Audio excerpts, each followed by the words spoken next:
Авиакомпания «Якутия» усилила работу по дезинфекции и уборке своих воздушных судов. Салоны обрабатывают после каждого полета, а также перед посадкой пассажиров. Как отметили в аэропорту, сегодня из-за карантинных мероприятий во многих странах международные рейсы были отменены. Так был отменен и рейс между Таиландом и Якутском авиакомпании «Нордвинд». Воздушное судно, осуществлявшее маршрут, со вчерашнего дня находится на простое. Вылет запланирован на вечер, но уже в Москву. Некоторые работники авиакомпании «Якутия» ушли на удаленный режим работы, а вот специалисты аэропорта Якутска работают без карантинных мер, но уже в усиленном режиме.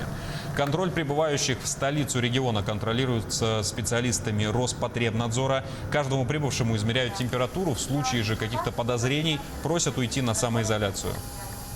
Уборка у нас производится предполетная и послеполетная. Да, после каждого рейса, перед выполнением каждого рейса проводится уборка. Но на момент у нас, так сказать, карантина мы усилили все этапы подготовки рейса перед вылетом, да, особенно что касается уборки. Мы проводим дезинфекцию самых таких предметов воздушного судна.